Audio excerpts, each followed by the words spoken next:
देश की बेटियों के साथ इस तरह का जो वाकया पहले भी हुआ था कांग्रेस शासन में, उस समय आसाराम जी बापू के ऊपर एक नाबालिग, सिर्फ एक लड़की ने आरोप लगाया, जिसके अंदर एक सप्ताह भर में जांच होकर उसको गिरफ्तार कर लिया गया और आज तक वो जोधपुर की जेल में बंद है। जबकि यही कांड इसके अंदर 7 बच्चियों ने आरोप लगाया, एक नहीं। उसके बावजूद भी 3 महीने तक इन्होंने मतलब झांसा दिया और उनके ऊपर जांच नहीं की, इसलिए इनको धरने पर बैठना पड़ा। उसके बावजूद भी इनको जबरदस्ती उठाया गया और भविष्य में इस तानाशाह से न्याय की बिल्कुल उम्मीद नहीं की जा सकती। अब तो इनका फैसला जनता के दरबार में, जनता ही इनको जवाब देगी, मुंहतोड़ जवाब देगी और इनका पूरा सफाया होगा 2024 में। अरे आप हिंदुत्व का मुखौटा लगाकर हिंदुत्व के खिलाफ ही काम कर रहे हो, और ऐसा क्यों किया जा रहा है?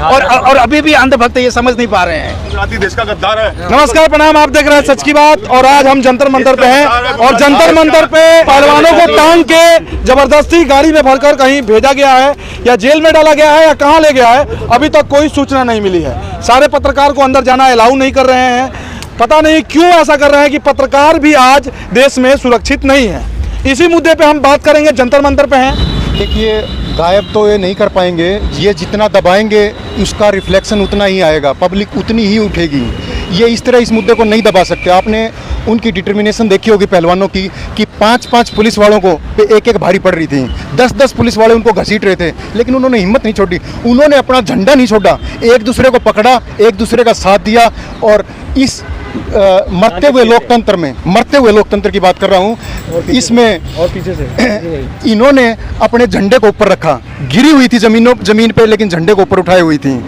तो इस मुद्दे में ये इस ढंग से एक बेईमान और एक कहूँगा कि अपने गलत नेता को सिर्फ एक कुर्सियों के मतलब वोटों के लिए जिसको ये बचाना चाह रहे हैं उसको बचेंगे नहीं। इनको पता नहीं क्यों नहीं समझ में आ रहा कि तुम उसकी वो वोटें तुम्हें दिलवाएगा तो दूसरी तुम्हारी कट भी तो रही हैं। ये इतने ज्ञानी क्यों नहीं है, इनको दिमाग क्यों नहीं है इतना कि भाई तुम जितना उससे गेन करोगे उससे डबल तो तुम लॉस कर रहे हो। एक कहा जाए कि सांसद का मामला है, सांसद पे यह आरोप है कि उसने पहलवानों के साथ यौन शोषण किया है। हालांकि ये मामला अब उस क्षेत्र का नहीं है, ये मामला पूरे देश का हो चुका है। जिन्होंने, जैसा कि आप कह रहे हैं सर, अभी तक बेटियों को न्याय नहीं मिला है। आज जो है नए संसद का जो है उद्घाटन हुआ है। क्या लगता है अब नए संसद में आम लोगों का, गरीब गुरबा का, बेटियों का, क्या उसमें आवाज़ उठेगा?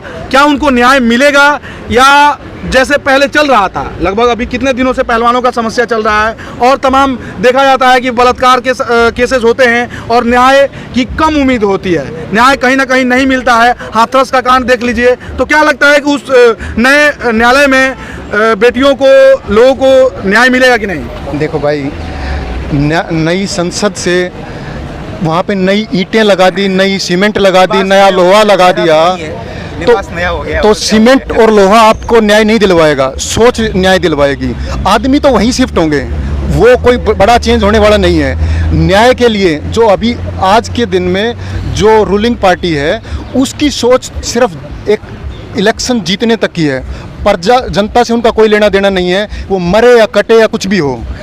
और जब तक पब्लिक खड़ी होकर उनको ये नहीं कहेगी तुम गलत कर रहे हो, कि कुछ लोग क्या करते हैं कि अपने छोटे फायदों के लिए, जो बीजेपी के एमपी भी हैं, उनको भी सोचना पड़ेगा कि तुम, एक दर्द तो उनको भी होता होगा, उनकी भी बेटियां हैं, उनके साथ उनको भी पता है कि गलत तो हो रहा है, लेकिन लोगों का क्या सोच होगी है कि हम एक छोटे से बेनिफिट के लिए, कोई अपने मंत्रालय के लिए, कोई किसी सीट के लिए, कोई चेयरमैनशिप के लिए, सब ने क्या है कि गुलामी की वर्दी पहन ली है। जब तक लोग न्याय की बात के लिए बोलना शुरू नहीं करेंगे तब तक न्याय नहीं मिलेगा। ना नई संसद न्याय दिलवाएगी, ना नई ईंटें दिलवाएंगी। ये तो पब्लिक की सोच बदलनी पड़ेगी। उस सोच के लिए या तो प्रेशर डाले पब्लिक जो अभी है मंत्री उनके लिए, या फिर नई सोच के मंत्री, उस चाहे बिल्डिंग तो पुरानी होती चाहे नहीं होती, उससे कोई फ़र्क नहीं पड़ेगा। तो हमारे को नई सोच के या उन आदमियों की सोच बदलनी पड़ेगी, न्याय तभी मिलेगा। इस पूरे मामलों को आप कैसे देखते हैं? आज नया संसद भवन के उद्घाटन के साथ ही नरेंद्र मोदी जी ने पूरे देशवासियों को ये संदेश दिया है कि अब देश में लोकतंत्र नहीं, तानाशाही का राज कायम होगा। देश की बेटियों के साथ इस तरह का जो वाकया पहले भी हुआ था कांग्रेस शासन में, उस समय आसाराम जी बापू के ऊपर एक नाबालिग, सिर्फ एक लड़की ने आरोप लगाया, जिसके अंदर एक सप्ताह भर में जांच होकर उसको गिरफ्तार कर लिया गया और आज तक वो जोधपुर की जेल में बंद है। जबकि यही कांड इसके अंदर 7 बच्चियों ने आरोप लगाए, एक नहीं। उसके बावजूद भी 3 महीने तक इन्होंने मतलब झांसा दिया और उनके ऊपर जांच नहीं की, इसलिए इनको धरने पर बैठना पड़ा। उसके बावजूद भी इनको जबरदस्ती उठाया गया और भविष्य में इससे इस तानाशाह से न्याय की बिल्कुल उम्मीद नहीं की जा सकती। अब तो इनका फैसला जनता के दरबार में, जनता ही इनको जवाब देगी, मुंह तोड़ जवाब देगी और इनका पूरा सफाया होगा 2024 में। होगा जैसे ब्रिजभूषण जी को बचाया जा रहा है, वो कहीं ना कहीं सांसद है वो, और वो बीजेपी पार्टी के आदमी है। 2024 का एजेंडा मुद्दा है, जिस चीज़ के लिए सारी प्लानिंग, सारी तैयारी ने करके रखी है। जैसे भी बागेश्वर बाबा नौटंकी वाले को लेकर आ रहे हैं, तो ये बहुत षड्यंत्र रचा जा रहा है कि 2024 को टारगेट करते हुए भी ब्रिजभूषण जी का अगर नाम आ जाएगा, ब्रिजभूषण का, तो इनकी सरकार में कहीं ना कहीं असर पड़ेगा। अगर वो जाएगा तो 2-4 नाम वो भी बताएगा। उसने 3 ही आदमी का नाम क्यों बताया, ये सबसे बड़ी बात सोचने वाली बात है। अगर वो गलत है, अगर उसको पार्टी का सपोर्ट नहीं है, तो वो 3 आदमी का नाम क्यों बोलेगा कि मुझे तुम बोलोगे तो मैं अंदर जाऊंगा। तो सीधा सीधा दर्शाता है 2024 का एजेंडा, आप जियो मरो, मुझे उससे कोई फर्क नहीं पड़ता। मैं तानाशाह हूँ, मैं हिटलर हूँ, मुझे शासन चाहिए तो चाहिए, बाकी आप जानो, मुझे उससे कोई लेना देना है। योगी आदित्यनाथ का जी उनका भी जिक्र आता है कि कहते हैं कि किसी भी अपराधी को बख्शा नहीं जाएगा। इनकी तो क्या लगता है नरेंद्र मोदी जी कुर्सी की में बैठ गया तो अपराध करेगा कौन? दूसरी बात है कि जो अपराध करेगा, अपराधी उसका साथी है, तो बेटर है वो अपने आप को बचाएंगे। तो अपने आप को बचाएंगे तो पब्लिक के अंदर आक्रोश होगा, तो हिंसा फैलेगी, तो पब्लिक को भी दबाया जा रहा है। जैसे आपके सामने सुबह से आपको दिखाया कि बहन बेटी को घसीटते हुए लेके गए, वो क्या मतलब है? वो शांति से अपना काम कर रही है, शांति से अपनी बात ऊपर पहुंचाना चाहती है। उन्होंने किसी के खिलाफ गलत नहीं बोला, कोई नारेबाजी कुछ नहीं करी, किसी यातायात को किसी को तंग नहीं किया, कुछ भी ऐसा दुष्कार्य उन्होंने नहीं करा। तो सीधा सीधा जो आदमी अपनी बात रखना चाहता है उनको दबा रहे हो, ये क्या दर्शाती इसका मतलब इन चीजों से है? तो आपको खुद नजर आना चाहिए। आपको ये लोकतंत्र की हत्या है। एक्चुअल में लोकतंत्र के अंदर देश के नागरिक को शांतिपूर्ण धरना प्रदर्शन करने का अधिकार है। आप उनके अधिकारों का हनन कर रहे हो, आप लोकतंत्र की हत्या कर रहे हो, आप न्याय करना चाहते ही नहीं हो। आप हिंदुत्व का मुखौटा लगाकर हिंदुत्व के खिलाफ काम कर रहे हो। आपने देश हित में क्या कार्य किया? देश के हित में सबसे महत्वपूर्ण कार्य था, आज देश की जनसंख्या इतनी मतलब उत्तरोत्तर गति से मतलब वृद्धि कर रही है और आपको मतलब लोगों ने इस तरह से देश हित में ये सोचा था कि जनसंख्या नियंत्रण कानून लाएंगे।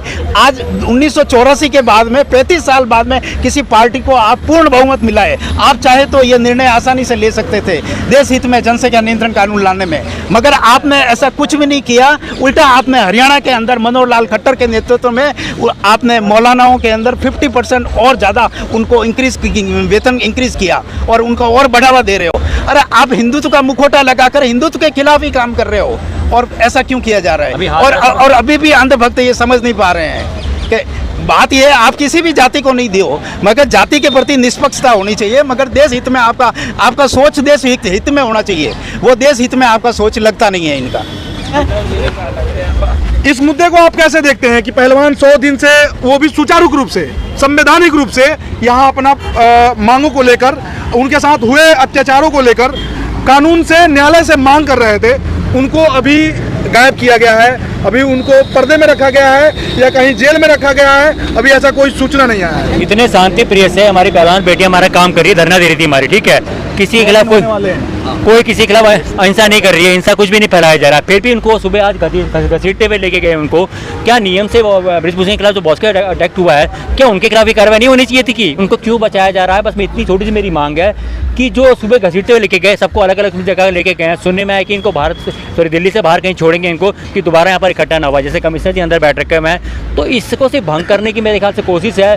और जो संसद को जो ओपन किया है, गॉडसे को और सावरकर को आगे लेके आने के लिए, गांधी और नेहरू जी को जो योगदान दिया है उसको हटाने के लिए, इतिहास बदलने के लिए इनका एजेंडा, इनका मुहिम सिर्फ वही है। सर, आप गोडसे को क्यों कह रहे हैं? इसमें गोडसे का क्या रोल है, थोड़ा समझाएंगे? रोल ये है कि जैसे 24 में इन्होंने संसद अभी वो किया, हमारी बहन बेटी को घसीटते हुए यहाँ से लेके कहीं शिफ्ट करा इनको, तो कहीं ना कहीं वो चीज़ शामिल है ना मेरे ख्याल से। और बीजेपी का सांसद है ब्रिजभूषण, तो कहीं ना कहीं राजनीतिक हिस्सा पार्ट यहाँ पर है ना, वो कोई आम पब्लिक तो नहीं है। वो अगर वो आम पब्लिक है तो उसके खिलाफ एक्ट होना चाहिए कि नहीं होना चाहिए? उसे बचाने की कोशिश क्यों किया जा रहा है? वो साफ साफ 3 आदमी का नाम लेता है, जेपी नड्डा, अमित शाह, मोदी जी का। अगर वो कहेंगे तो मैं अपना वो दे दूंगा। तो कहीं ना कहीं राजनीति हम में से कोई भी लेके नहीं आना चाहता है, वो खुद लेके आ रहे हैं वो जी। तो मेरा सभी भाइयों से वो विनती है मेरी, महाराष्ट्र, हरियाणा, पंजाब, गुजरात, जितने भी लोग हैं, भारत देश के जितने भी लोग हैं, ज़्यादा इकट्ठा हो यहाँ पर।